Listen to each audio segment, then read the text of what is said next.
네, 안녕하십니까. 조도입니다. 자, 이번 시간 전자계산기 구조 11번째 시간으로서 이번 시간의 내용은 최근 기출문제를 제가 완벽 분석을 해서 지난 1강부터 10강까지 공부했던 내용 외에 새로 추가된 문제를 제가 내용 정리를 해서 간략하게 여러분한테 보여드리고요. 그리고 수업시간 뒷부분에서 이제 에필로그 강의라는 제목으로 전자계산기 구조 1강부터 우리 10강까지 공부했던 내용을 총 정리해보는 시간으로 만들어 보도록 하죠.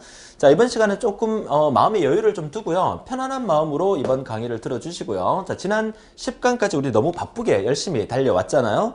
자, 이제 좀 편안한 마음으로 이 강의를 같이 한번 들어주시면 좋겠네요. 자, 화면이 됐습니다. 그죠? 자, 이번 시간에 학습 내용 역시 최근 기출 특강이라 해서 최근 기출 문제가 시험 문제에서 우리가 본강 10강 속에 없었던 내용들이 생뚱맞게 이렇게 툭툭툭 튀어나옵니다. 그 이유는 제가 지난 강의를 통해서 많이 말씀을 드렸었죠. 한국산업인력공단 측에서는 만점자가 많이 나오는 것을 좋아하지 않습니다. 그죠? 그래서 전자계산기 구조에서 한두 문제 정도가 듣도 보도 못한 그런 형태의 문제가 출제되기 때문에 그런 부분들을 과감하게 버리는 것도 하나의 자신감이지만 그런 문제들을 한번 그 기출 문제를 통해서 체크를 해둔다면 한번 나왔던 문제가 또다시 반복해서 나오는 경우가 있기 때문에 그런 부분 때문에 제가 이번 강의를 만들어서 보여드리는 거거든요. 첫 번째 화면을 통해서 한 6, 7가지 정도의 테마를 가지고 제가 여러분한테 보내드리니까 집중해서 잘 따라와 주시고 이번 시간에 보내드리는 이 내용 자체는 개념 위주의 설명보다는 어떻게 시험 문제를 대비할지에 대해서 암기 위주로 여러분들이 정리를 하신다면 훨씬 더 시간을 절약할 수 있지 않을까 그렇게 생각을 합니다. 첫 번째 내용이 이제 캐시 메모리의 쓰기 정책에 대한 부분에 대해서 2012년 또 2013년 연속으로 이제 출제가 됐었는데요. 자, 우리가 캐시 메모리 하면은 우리가 지난 그 주기억 장치 또 CPU 얘기하면서 많이 공부를 했던 부분이죠. 캐시 메모리가 뭐였습니까? CPU와 주기억 장치 사이에서 속도를 보완해주는 메모리다. 이렇게 우리가 많이 이제 반복해서 공부를 했었죠. 캐시라는 말이 나오면 CPU 주기억 장치 연관성이 있다. 자, 이렇게 보시면 되는데 여기서 지금 설명하고 있는 이 세 가지 방식이 캐시 메모리의 쓰기 정책이다. 캐시가 하는 역할은 CPU가 어떤 명령을 내리거나 명령을 받을 때 주기억 장치에 저장되어 있는 내용을 가져오고 하는 데 있어서 주기억 장치의 성능이 너무 떨어지기 때문에, 물론 주기억 장치는 보조 기억 장치에 비해서는 속도가 엄청나게 빨라요. 근데 CPU에 비하면 세 발의 피다 자꾸 제가 이렇게 얘기를 하잖아요. 그러니까 중간에 캐시라는 메모리를 두는데, 그러면 CPU가 원하는 것들을 캐시나 주기억 장치가 빨리 CPU한테 갖다 줘야 되잖아요. 그러면 CPU가 원하는 것을 캐시나 주기억 장치가 가지고 있어야 되죠. 그러면 캐시 메모리 쓰기 정책의 첫 번째가 뭐냐면 캐시하고 주기억 장치에 CPU가 원하는 것을 둘 다 기록해 두는 방식. 그게 이제 첫 번째 연속 기입 방식이라고 얘기를 하는데요. 자, 데이터 쓰기를 하고자 할 때 캐시와 주기억 장치에 동시에 쓰기를 하는 방식으로서 주기억 장치와 캐시 기억 장치가 항상 동일한 내용을 갖고 있게끔 하는 거죠. 그러면 CPU는 자기가 원할 때마다 캐시나 주기억 장치를 통해서 원하는 데이터를 빨리빨리 가져다 쓸 수 있기 때문이죠. 자, 이해할 수 있겠습니까? 자, 그래서 기억장치들 간의 접근이 빈번하게 일어나기 때문에 쓰기 동작이 걸리는 시간이 길어진다는 단점은 있습니다. 자, 두 번째 나오는 이제 후기입 방식이라는 것은 데이터 쓰기를 하고자 할 때, 캐시가 쓰기를 하고자 할 때 캐시에 먼저 기록되고 난 다음에, 그러니까 캐시가 갖고 있는 거죠. 그리고 이제 어떤 그 신호가, 어떤 조건이 발생했을 때 이제 주기억 장치에 쓰라 하면 쓰는 거고, 그렇지 않은 경우는 쓰지 않고 캐시가 갖고 있다가 CPU가 원할 때 바로 캐시에서 줄 수 있도록 그렇게 이제 처리 속도를 보완해 줄 수 있게 만들어 주는 거죠. 그래서 캐시의 쓰기 정책이라는 게 어떻게 보면 상당히 중요한 의미를 갖고 있어요. 그죠? 자, 쓰기 동작이 걸리는 시간이 짧고요. 복잡한 하드웨어 구조를 갖고 있습니다. 주기억 장치 내용이 무효인 경우에 발생한다. 뭐가? 후기입 방식이. 그죠? 자, 그리고 마지막 단일 기입 방식은 따로 설명을 안 드려도 알겠죠? 그러니까 캐시든 주기억 장치든 어느 한쪽에만 기록하는 방식을 우리가 단일 기입 방식이다. 이렇게 정리를 하시면 되겠어요. 2012년, 2013년 연속적으로 출제됐기 때문에 2014년, 2015년도 연속적으로 출제될 가능성이 있기 때문에 그 첫 번째로 보여드리는 내용입니다. 자, 그래서 두 번째는 캐시의 적중률을 구하는 공식이다 해서 이제 두 가지를 이제 적중률과 미스율에 대한 공식인데 이거 자체는 따로 외울 필요도 없고요. 한번 쭉 읽어보시면 여러분 시험에 나오면 충분히 맞출 수 있어요. 보통 이제 적중률이다, 명중률이다 이렇게 얘기할 때는 항상 전체분의 그거잖아요. 그러니까 총 액세스 횟수분의 적중 횟수가 적중률을 나타내는 거고, 미스율이라 그래도 미스율의 공식이 뭐냐 그러면 총 액세스 횟수분의 미스된 비율이다. 이렇게 우리가 보는 거죠. 자, 총 액세스 횟수분의 적중 횟수다. 총 액세스 횟수는 다른 말로 이제 적중 횟수와 실패 횟수를, 미스 횟수를 합하면 전체가 되는 거잖아요. 그러니까 그 전체분의 적중 횟수가 된다. 그래서 캐시의 적중률은 평균적으로 항상 90% 이상을 유지하고 있다. 그러니까 CPU가 캐시가 있으면 훨씬 더 도움을 받을 수 있다는 그런 의미겠죠. 자, 미스율은 1이라는 값은 전체를 의미하는 거죠. 전체에서 총 SS 횟수분의 적중 횟수를 빼면 당연히 미스율이 나오는 거죠. 공식 자체를 물을 수도 있고 계산 형태로 문제가 나올 수도 있습니다. 하지만 따로 외우지 않아도 충분히 여러분들은 맞출 수 있는 그런 형태가 아닐까라고 생각을 합니다. 2011년, 13년에 이어서 자주 출제되는 내용이니까 잘 기억해 두세요. 그래서 세 번째 보여드립니다. 세 번째는 캐시 메모리의 주소 매핑 방법이다. 매핑이라는 말 우리가 많이 들어왔었고 많이 말씀을 드렸어요. 사상이다, 이제 접근한다, 뭐 이런 뜻인데, 직접 매핑과 연산 매핑, 그리고 셋 연산 매핑 세 가지로 이제 분류를 했고요. 셋 연산 매핑은 위에 두 가지의 장점만을 뽑아서 만들었다. 이렇게 보여집니다. 자, 직접 매핑은 말 그대로 직접적인 매핑이죠. 그러니까 블록 단위로 나눈 주소를 오직 한 군데에만 저장할 수 있는 게 직접 매핑이다. 장점으로서는 구조가 간단하지만 단점으로서는 비효율적인 캐시 사용으로서 적중률이 낮아질 수 있는 확률이 높아진다. 이런 걸 단점으로 보여지고 있고요. 자, 연산 매핑은 풀 어소시에이티브죠. 어소시에이티브가 무슨 연관이라는 뜻이잖아요. 그래서 풀 어소시에이티브 매핑이라 그래서 순서에 상관없이 저장이 되고요. 메인 데이터 주소와 데이터까지 모두 저장할 수 있는 특징을 갖고 있고, 장점으로서는 직접 매핑보다 빠르게 데이터를 찾을 수 있지만, 단점은 캐시의 모든 부분을 검사함으로써 원하는 데이터가 어디에 존재하는지 알 수 없는 경우가 발생할 수 있다. 자, 이렇게 정리하면서 캐시 메모리의 주소 매핑 방법이 2012년도에 한번 나왔기 때문에 또 매핑 방법에 대해서 또 2013년, 14년, 15년 이어서 계속 출제가 될 수 있기 때문에 보여드립니다. 세 번째였고요. 자, 네 번째 넘어가도록 하죠. 좀 편안하게 진행하려고 그랬는데 또 말이 빨라집니다. 그죠? 좀 천천히 편안하게 진행하겠습니다.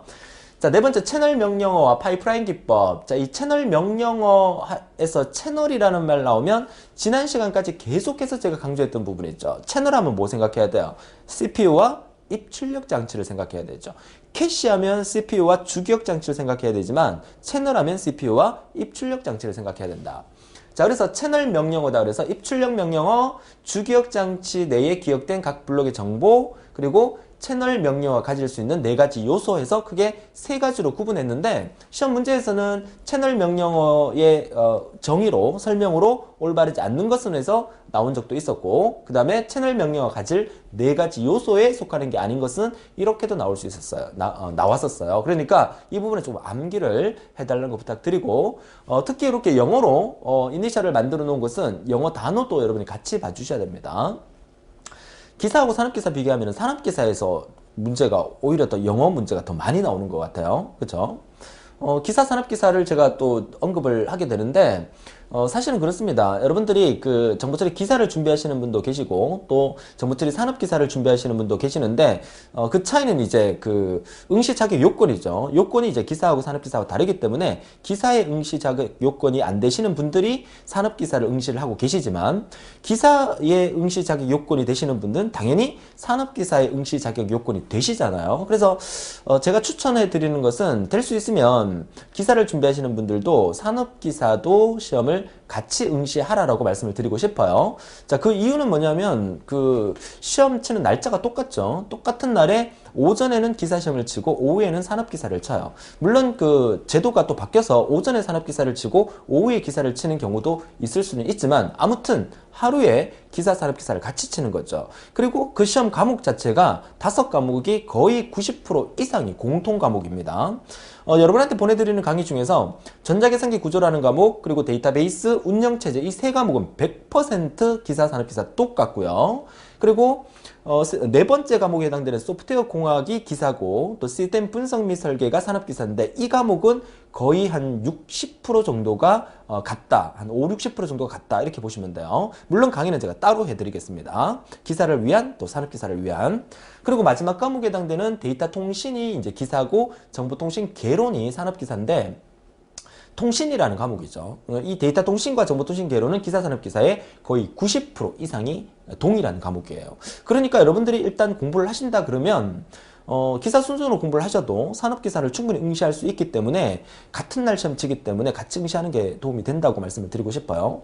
어떨 때는 산업기사 문제가 더 어렵고 어떨 때는 또 기사 문제가 더 어렵고 왔다 갔다 하니까 만약에 기사가 엄청나게 어렵게 나왔다 하더라도 산업기사는 건질 수 있으니까.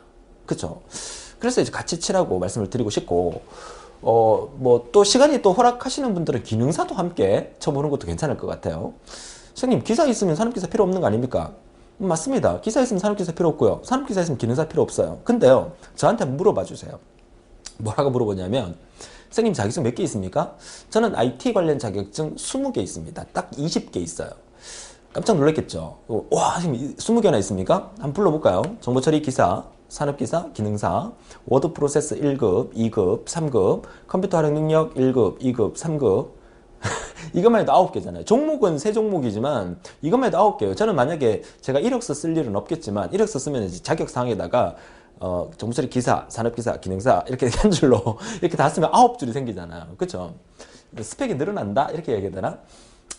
농담이긴 하지만 아무튼 자격증이라는 것은 보험이고요. 보험과 똑같다고 생각을 합니다. 지금 당장 쓰이지 않겠지만 내가 딸 수 있을 때 따두면 언젠가는 반드시 쓰이게 되는 게 그 자격증의 묘미죠. 그러니까 할 수 있을 때 어차피 지금 공부할 때 산업기사 도전하시고 또 기능사 도전하신다면 훨씬 더 좋다. 그깟 원섭이 그거 얼마 한다고요. 그죠?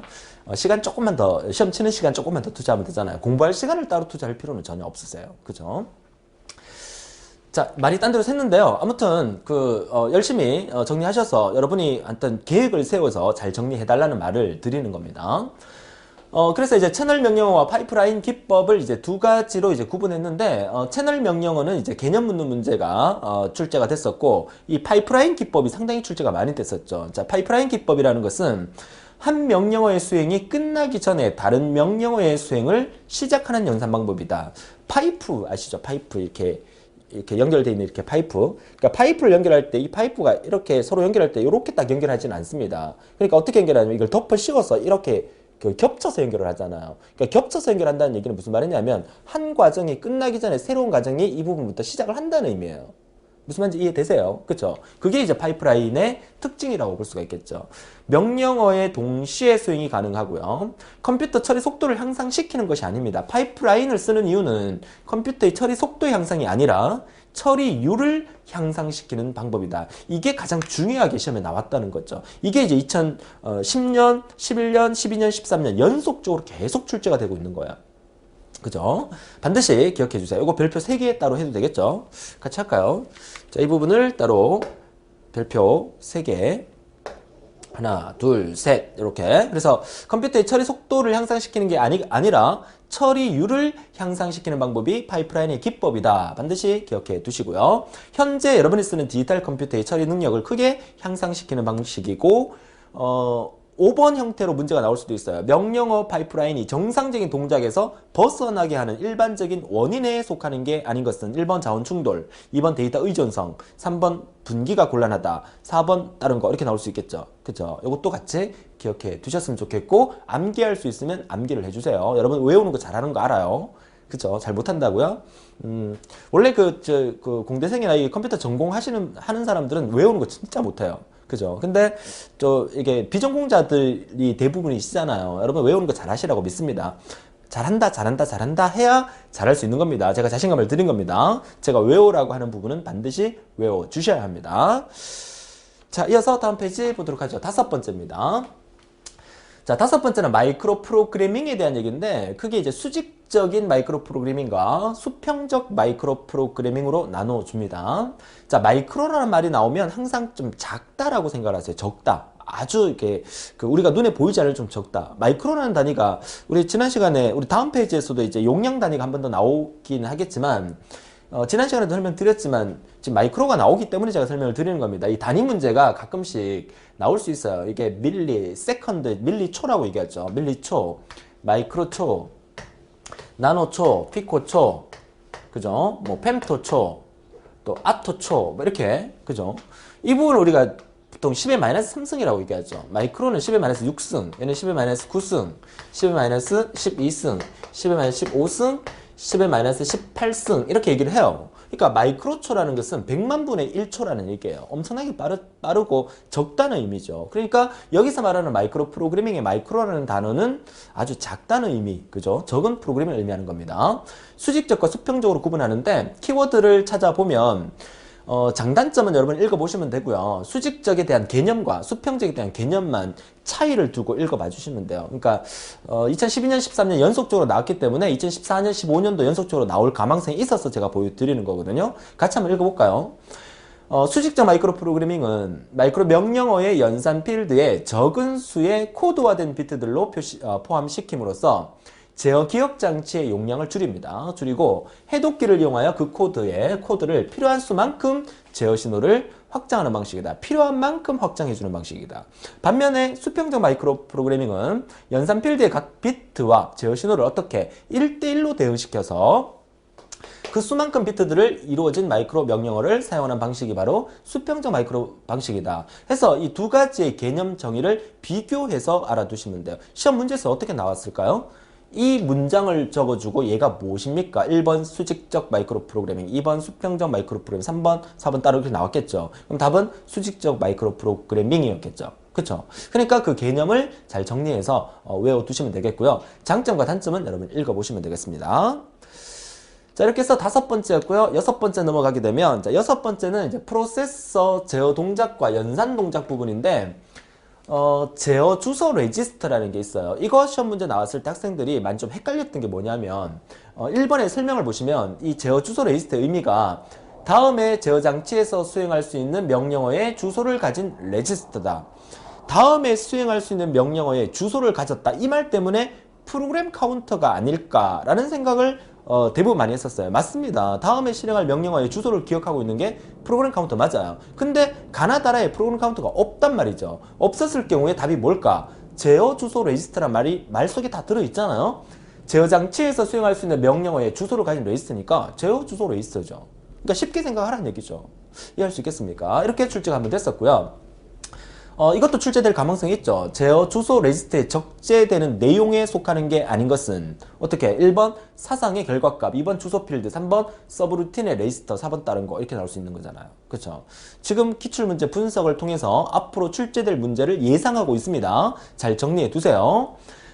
지금 이 6번째하고 다음 페이지가 마지막이에요. 그러니까 이 부분만 좀 간략하게 여러분들이 암기 위주로 공부를 해 두신다면 여러분 시험에 충분히 대처할 수 있다고 말씀을 드립니다. 자, 두 번째는 2012년도에 나왔던 거죠. 제어장치 모델에서 제어장치로 입력되는 항목은 3가지. 클럭, 그리고 명령, 레지스터, 그리고 플래그 3가지. 아닌 것은 에서 출제가 됐었고요. 또 2012년 5월에 출제됐던 것은 프로그램에 의해 제어되는 동작에 속하는 게 아닌 것은 1번 입출력, 그죠? 인풋 아웃풋. 그 다음에 브랜치라 그러죠. 분기 단위 산술 연산자. 그리고 3번에 상태를 어떻게 처리하느냐. 스테이트 센스, 상태 처리에 관련된 3가지를 여러분이 암기를 해 두시고요. 자, 마지막으로 직렬 연산과 병렬 연산. 이 직렬과 병렬 설명할 때는 지난 시간에도 제가 많이 설명을 드렸지만 항상 1차선 도로와 7, 8차선 도로를 비교해서 생각을 하라는 얘기죠. 들어보세요. 부산에서 서울까지 간다. 그럼 1차선 도로로 가면 어떻게 해요? 차 막히면 끝장이에요. 그쵸? 속도가 어떻게 해요? 느려지겠죠. 막 밀릴 수 있으니까. 하지만 도로 공사비는 어떻게 들어요? 적게 들겠죠. 근데 7, 8차선 도로를 만들었어요. 우회를 할 수 있기 때문에 속도는 엄청나게 빠를 수 있어요. 근데 7, 8차선 도로니까 구조가 복잡해요. 비용도 많이 들어요. 이거면 끝이에요. 그쵸? 그래서 직렬 연산 방식이 1차선 도로다. 처리 시간이 많고요. 처리 속도는 느립니다. 하드웨어 구조가 간단하지만 병렬은 처리 시간이 적고 속도가 빨라요. 그쵸? 근데 하드웨어 구조는 복잡하다. 이렇게 정리를 하시면 되겠습니다.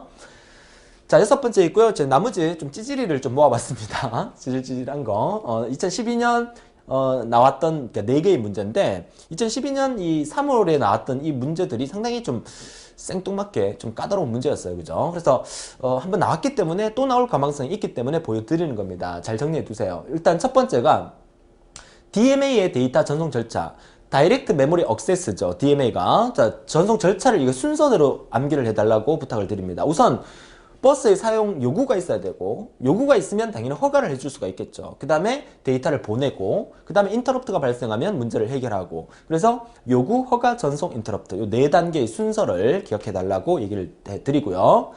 그 다음에 이제 PLA라는 게 이제 그 프로그래머블 로직 어레이라, 그래서 프로그램이 어떤 로직을 만들어주는 어떤 배열을 의미하는 거죠. 그래서 프로그램이 가능한 논리 소자를 의미하는 게 바로 PLA라는 용어고요.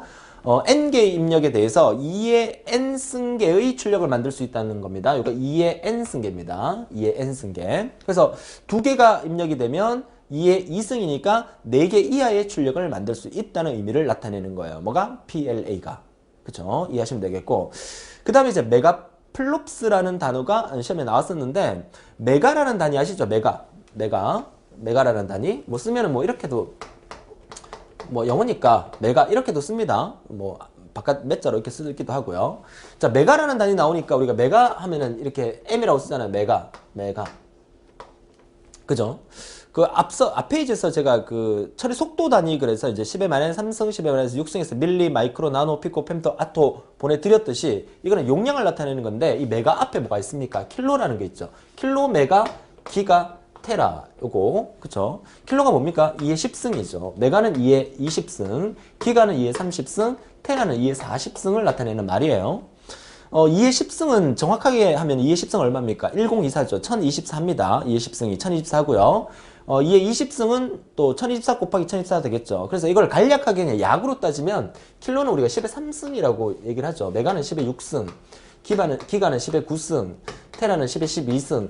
이렇게 얘기를 합니다. 그러니까 이 메가라는 단위는 10의 6승이니까 100만이죠. 100만. 그러니까 100만 단위를 나타내는 거다. 그러니까 이 메가플롭스라는 게 1초간 실행되는 뭐에? 부동소수점의 연산의 수를 100만 단위로 하여 나타내는 수를 메가플롭스란다. 그러니까 메가라는 단위를 안다 그러면 충분히 쉽게 맞출 수 있는 부분이고, 키워드는 부동소수점의 수를 100만 단위로 한다는 게 키워드가 되겠죠. 그죠? 기억해 두시고요. 자, 마지막으로 이제 블루레이 디스크라고 나오는데, 이 블루레이라는 말은 여러분이 어디서 좀 들어보지 않았습니까? 여러분들이 왜 그 최신 영화나 뭐 드라마 같은 거 다운받을 때, 이 어둠의 경로로 가서 뭔가를 다운받을 때 이거는 블루레이 화질입니다, 뭐 이런 얘기를 많이 합니다. 블루레이라는 게 초고화질을 의미하는 단어죠. 그러니까 고선명 비디오 데이터를 저장하기 위해서 블루레이 디스크니까 짧은 파장을 갖는 레이저를 사용하는 광기록 방식의 저장 매체다. 근데 이 블루레이 디스크라는 이 용어가 사실은 여러분이 공부를 앞으로 해야 될 데이터 통신과 정보통신 개론에서 뉴미디어 파트에서 이게 나와야 되는 건데, 전자계산기 구조에서 생뚱맞게 또 툭 튀어났단 말이죠. 그래서 제가 누누이 말씀드리지만, 전자계산기 구조라는 이 과목 자체는 여러분들이 공부하고 계시는 정보처리 전체 과목을 대표하는 과목이에요. 전자계산기라는 말을 다른 말로 뭡니까? 컴퓨터라 하죠. 컴퓨터의 구조를 묻는 문제잖아요. 그러니까 운영체제의 문제, 통신의 문제, 뭐 소프트웨어 공학의 문제, 데이터베이스의 문제가 전자계산기 구조 과목에서 문제가 나온다 하더라도 우리는 할 말이 없는 거예요. 전체를 대표하는 거고, 컴퓨터의 구조에 당연히 들어갈 수 있는 부분이기 때문에. 그죠? 그러니까 사실은 전자계산기 구조가 그 학생들이 많이 힘들어하고 어려워하는 이유가, 공부한 데서 이렇게 나와야 되는데 공부한 데 말고 다른 과목에서 이렇게 막 튀어나오니까 학생들이 어렵게 느껴지는 거예요. 하지만 우리의 목표는 뭡니까? 20점 만점에 일단 15점을 목표로 하기로 했습니다. 그죠? 15점을 목표로 했기 때문에 과감하게 버릴 건 버리고, 대신에 지난 10강까지 공부했던 내용을 완벽하게 정독해서 강의를 다 들었다면 최소한 15점을 맞을 수 있게끔 제가 강의를 보내드렸기 때문에 제 강의를 잘 정리하신다면 충분히 여러분 목표는 달성할 수 있어요. 우리의 최종적인 목표는 뭡니까? 100점 만점에 80점 이상으로 합격하는 겁니다. 아시겠죠? 저는 아슬아슬하게 합격하는 거 별로 안 좋아해요.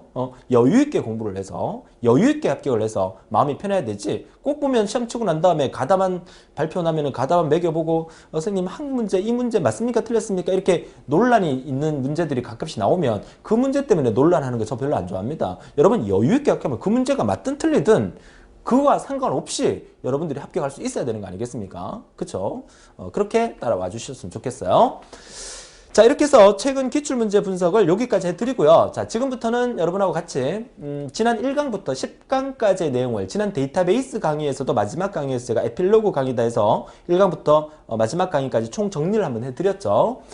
전자계산기 구조도 지난 1강부터 공부했던 내용을 테마별로 핵심적인 부분만 간단하게 보여드리면서 마무리해드리도록 하겠습니다.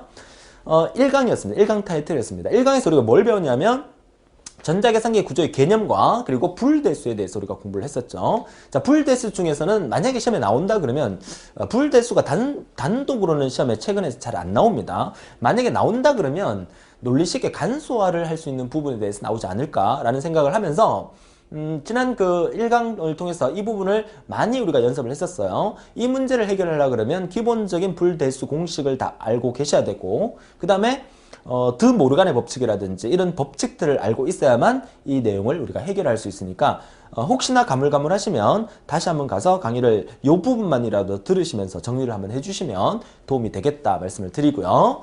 자, 그래서 두 번째 강의에서는 이제 논리회로 중에서 조합 논리회로에 대해서 배웠죠. 자, 논리회로에 대해서 우리가 공부할 때는 뭘 공부했냐면 AND 회로, OR 회로, NOT, 그리고 뭐 XOR, 뭐 NOR, NAND 이런 거에 대해서 우리가 공부를 했었잖아요. 가물가물하십니까? 그래서 이제 진리표에 대한 개념과 그리고 논리회로의 그림까지 이해하시면서 간단하게 문제가 나오면 논리회로 자체를 묻는 문제가 나올 수 있으니까 기억을 하시면 되는데 조합 논리회로 중에서는 대표적인 게 우리가 그 논리회로를 간략화시키는 부분에 대해서 우리가 정리를 해봐야 된다는 거죠. 이 간략하는 부분이 논리회로를 이렇게 조합을 이렇게 시켰습니다. 그죠? 여러 개를 조합을 시키고 난 다음에 이 부분을 불대수의 공식에 의해서 풀어나가는 부분이거든요. 그래서 A와 B가 입력이 들어갔어. AND를 만났어요. AND를 만나고 NOT를 통과했을 때 나왔을 때 또다시 AND를 만나서 NOT를 통과하면 결과는 어떻게 되느냐. 그 결과가 마지막에 이렇게 A 동그라미 플러스 B라고 만들어지죠. 이게 결국 뭐야? 이 논리회로는 뭐랑 똑같다? XOR의 결과랑 똑같다. XOR의 결과식은 AB 플러스 AB의 앞에 바 뒤에 바 였잖아요. 그죠? 기억나시죠? 가물가물하면 안 되는데. 그쵸? 이런 결과가 만들어진다. 이렇게 그림을 그려놓고 이 결과식하고 똑같은 게 무엇입니까? 해서 답이 이렇게 나오는 형태의 문제가 출제될 가능성이 있으니까 잘 정리해 주셨으면 좋겠습니다. 자, 논리회로였고요. 이어서 우리가 3강에서 이제 조합 논리회로와 순서 논리회로에 대해서 공부를 했었죠. 조합 논리회로는 이제 반가산기, 전가산기 이런 거였고요. 순서 논리회로에서는 플립플롭에 대해서 우리가 공부를 했었잖아요. 기억나시죠? 그래서 반가산기 부분을 한번 가져와 봤는데요. 논리회로 중에서 반가산기는 이 회로가 XOR 회로죠. XOR 회로와 그리고 AND 회로를 합해서 하나의 조합 논리회로를 만들어서 반가산기를 만들었고 XOR 결과식이 SUM이라는 결과가 나오고 그리고 CARRY라는 결과가 나오죠. 그러니까 SUM이라는 결과는 XOR의 결과가 나오는 거고 CARRY의 결과는 AND의 결과가 나온다. 그래서 이 그 반가산기의 그림과 진리표와 논리식과 또 다르게 표현한 그림 이런 것까지 다 기억해 주셔야 되고 조합 논리회로에 대해서 시험에 나온다 그러면 반가산기가 나올 가능성이 가장 크고 가장 많이 출제됐던 부분이라고 말씀을 드리고요. 그러면 순서 논리회로는 조합 논리회로와의 차이점이 뭐냐면 기억할 수 있다는 거죠. 기억할 수 있는데 뭐 여러 개를 기억할 수 있는 게 아니라 한 비트를 기억할 수 있는 겁니다. 그래서 순서 논리회로의 대표적인 게 바로 플립플롭이죠. 플립플롭을 다른 말로 제가 팔딱팔딱이라는 용어를 쓴다고 그랬었잖아요. 그러니까 클럭 펄스를 이렇게 쿡쿡 찔러주는 거야. 여러분 컴퓨터에 보면 하드디스크가 막 동작할 때 LED 불빛이 깜빡깜빡깜빡 거리잖아요. 그죠? 그게 이제 실제로는 컴퓨터 내에 있는 이런 플립플롭들이 동작하면서 클럭 펄스가 막 생기는 그런 과정을 이제 LED로 표현해 준다. 이렇게 생각하면 좀 쉽게 적응할 수가 있을 겁니다. 플립플롭 중에서 가장 대표적인 게 이제 RS 플립플롭이고요. RS 플립플롭에서 가장 중요한 특징은 이 특성표인데 특성표가 S와 R 값이 0001, 1011로 들어갔을 때 클럭 펄스를 팍팍 줄 때 결과값이 00일 때는 변함이 없고요. 01일 때는 0 리셋되고 10일 때는 1 셋되고 그 다음에 11일 때는 동작 안 되는 부정 상태가 만들어지는 게 RS 플립플롭의 특징이죠. 그래서 이 RS 플립플롭의 이 부정 상태를 해결하기 위해서 만든 게 JK 플립플롭이라는 것까지 기억을 하시면서 플립플롭 부분의 이 특성표까지 같이 정리해 주신다면 이 강의에서 완벽하게 정리가 되실 것 같습니다.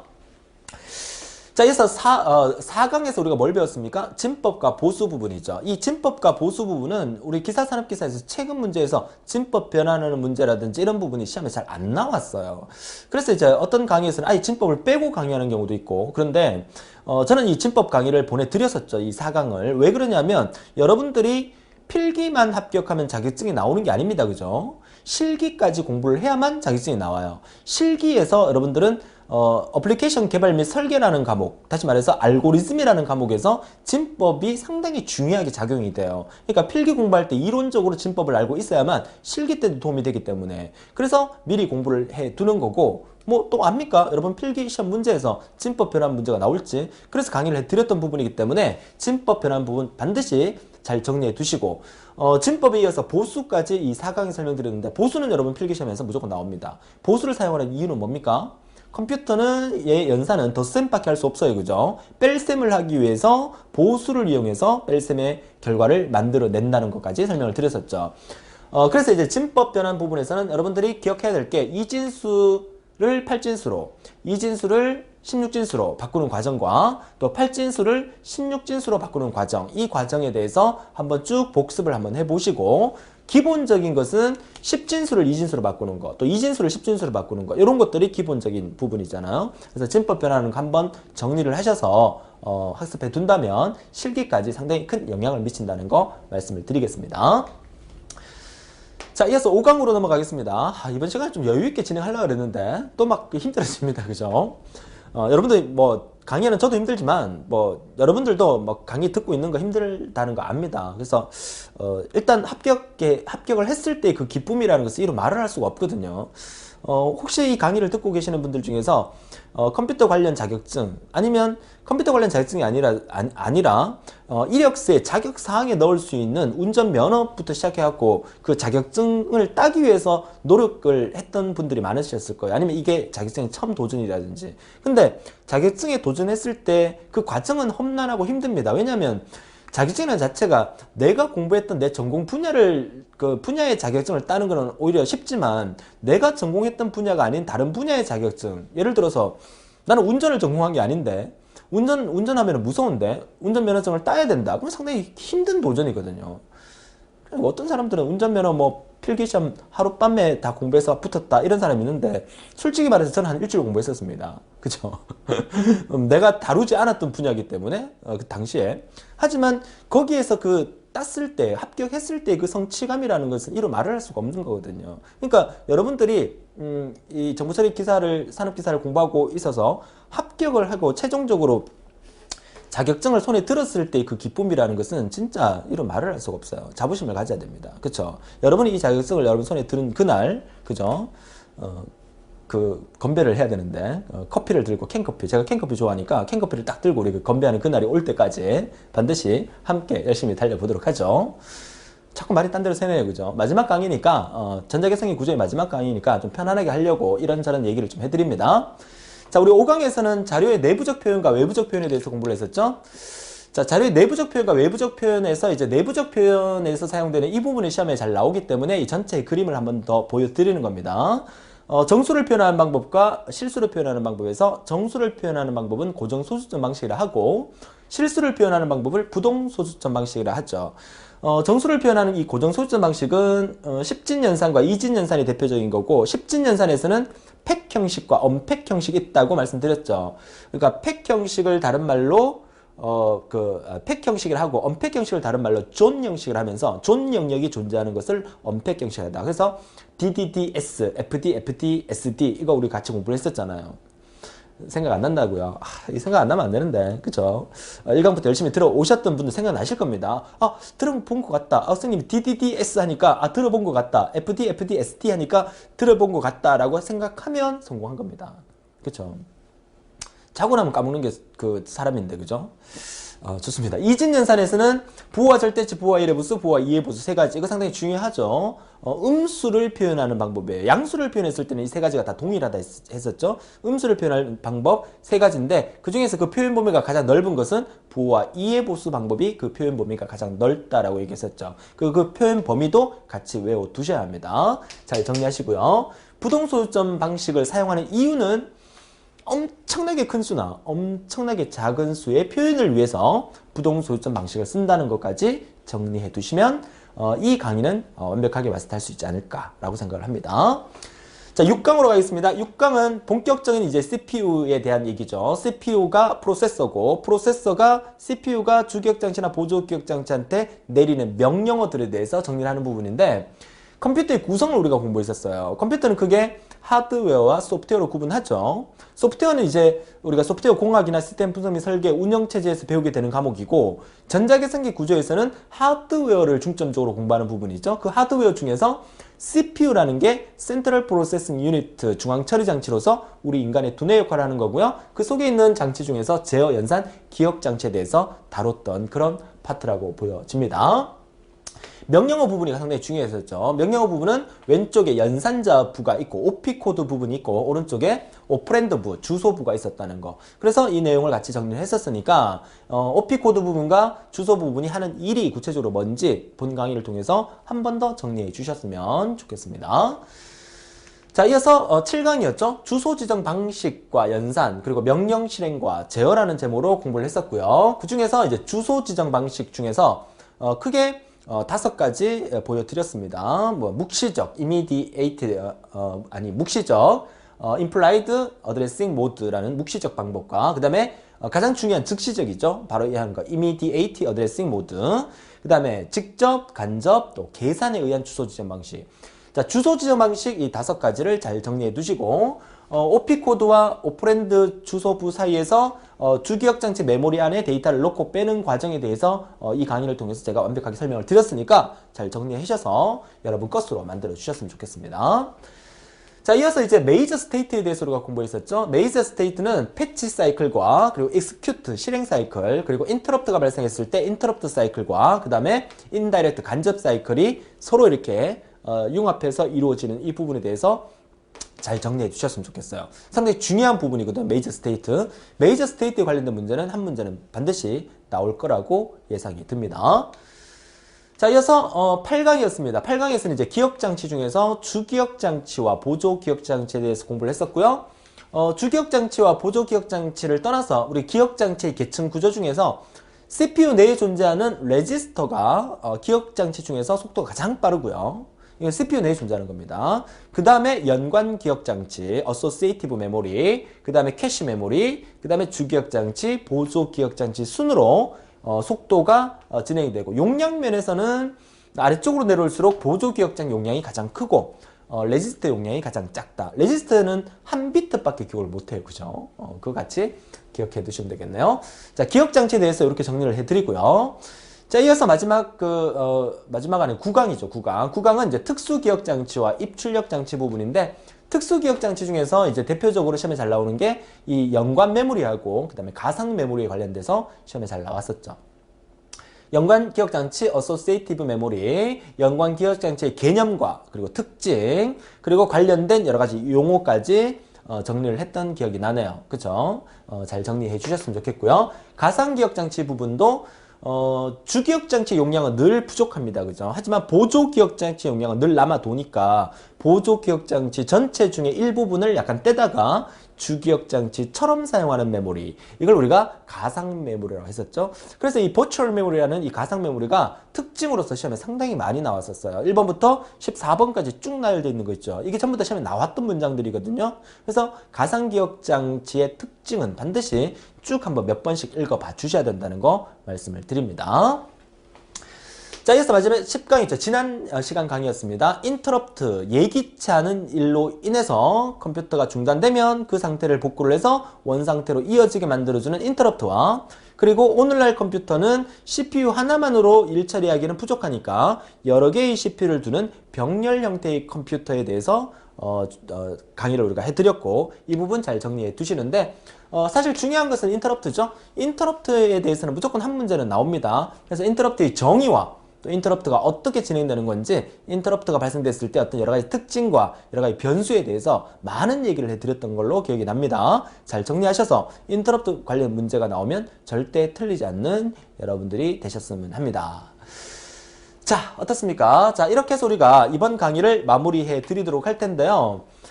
최근 기출 문제를 분석을 해 드려야 되고, 여러분들께서 지금 또 막 그 강의를 벌써 끌려고 하고, 막 필통 정리하고 이러시는 분 계시는데 절대 그러지 마세요. 항상 제가 마지막 인사를 할 때까지 저의 말을 끝까지 들어주셔야 됩니다. 제가 오프라인 강의 할 때도 그죠? 막 그 강의 끝날 때쯤 되면 막 책가방 싸고 막 그러는데 별로 안 좋아합니다. 딱 집중해서 끝까지 들어주세요. 최근 기출문제 분석과 더불어 최근 기출문제를 반드시 풀고 정리해야 되고, 전자계산기 구조 전체 강의를 최종 정리를 했잖아요. 여러분들이 이제 전자계산기 구조 과목을 강의를 다 듣고 이번 강의가 마지막 강의이긴 하지만, 여러분이 그 온라인 강의니까 강의실에 들어오게 되면 기본 전자계산기 구조가 11강까지 나와 있다면 11강까지 들어주시면 되는데, 혹시나 12강이 생겼다든가 혹시나 특강 그 테마에서 전자계산기 구조 대우쌤의 특강 하면서 들어가 있으면 그 부분도 들어주셔야 돼요. 시간이 지날 때마다 새롭게 추가되는 내용들이 있으면 제가 완벽 분석을 해서 여러분한테 필요하다는 부분을 강의를 해드리는 거야. 만약에 그런 특강이 없으면 대우쌤이 이번 강의까지만 들어도 충분하다라고 판단을 하고 계시는 거구나. 특강이 생기면 대우쌤의 판단이 이 강의도 들어줘야 되는구나, 이렇게 생각하시면 돼요. 그러니까 여러분들은 걱정할 게 없어요. 고민은 누가 합니까? 제가 합니다. 고민은 제가 하니까 여러분들은 강의실에 들어오셔가지고 강의실에 있는 목차대로 강의만 열심히 들어주면 된다는 거 말씀을 드립니다. 아시겠죠? 자, 또 궁금한 사항 있으면 언제든지 게시판을 통해서 질문해 주시고요. 자, 다음 시간 예고해드리면, 다음 시간은 이제 전자계산기 관련 기출문제 풀이 강의라고 돼 있으니까, 이제 전자계산기 본강을 여러분 다 들으셨으니까 이제 기출문제 풀이로 마무리 다듬어 주셔야 되겠죠. 기출문제 풀이로 다듬을 때 자신감이 생길 수 있는 그런 여러분이 되셨으면 합니다. 자, 오늘 너무 고생 많으셨고요. 우리 다음 시간에 더 활기찬 모습으로 뵙겠습니다. 수고하셨습니다.